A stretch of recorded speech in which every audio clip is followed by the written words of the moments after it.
Bonjour, je suis Sylvestre Maury, je suis astrophysicien et responsable de projets martiens en ce moment. Aujourd'hui, il se passe beaucoup de choses dans le système solaire, soyons honnêtes. On a un énorme programme martien, je vais y revenir, un programme lunaire en devenir, et puis des véhicules en chemin vers Mercure, véhicules déjà autour de Jupiter ou bien en chemin vers Jupiter, des petits corps. Voilà, l'exploration du système solaire bat son plein.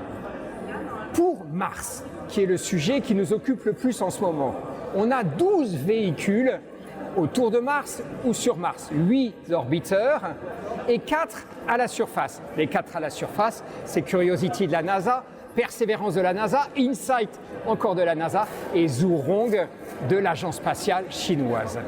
Tous ces véhicules ont un même but scientifique, comprendre si dans le passé, il y a eu de la vie et qu'on trouverait aujourd'hui sous forme de traces. Alors c'est une exploration qu'on va faire en 2 temps. Un temps sur Mars, où in situ, on va faire de la géologie, de la géochimie, de l'exobiologie, toutes ces sciences d'études des roches, des sols, de la chimie organique. Pourquoi pas le climat aussi, in situ. Mais nos instruments qu'on apporte sur Mars sont souvent petits, compacts, performants, mais ils ne peuvent pas être comparés à ce qu'on aurait dans nos laboratoires. Alors pour ça, on a une deuxième façon d'explorer Mars, c'est de rapporter des échantillons. Et c'est ce qu'on fait en ce moment. On est en train de préparer ces échantillons avec la mission Persévérance. Ces échantillons, on les sélectionne avec soin, on les caractérise et on va les poser au sol.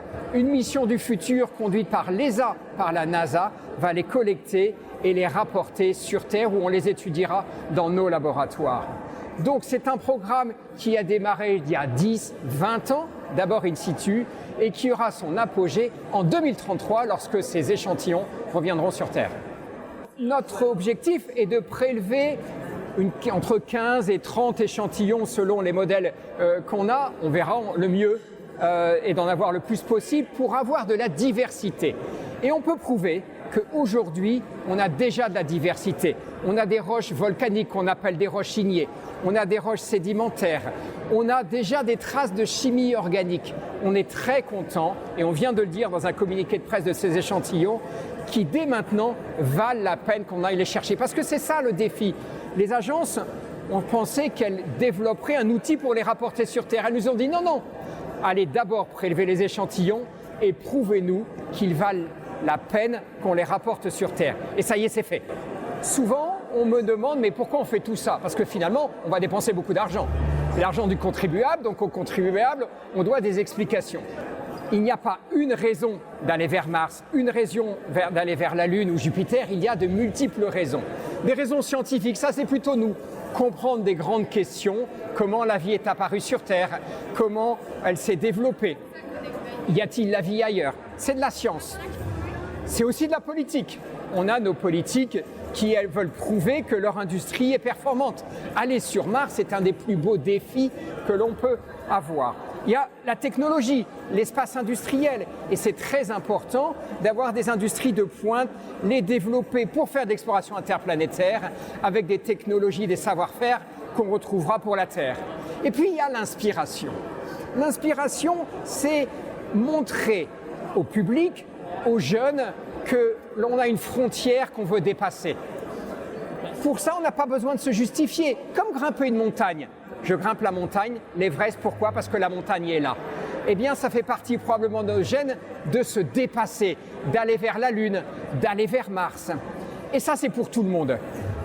Ainsi, on va vers les jeunes, principalement les jeunes filles, par exemple, à laquelle on a besoin de prouver que ces métiers technologiques, c'est pour tous. La science, c'est pour tous, dans nos pays et dans tous les pays. On est chanceux, nous, ici, en France, en Europe, à faire partie de cette exploration.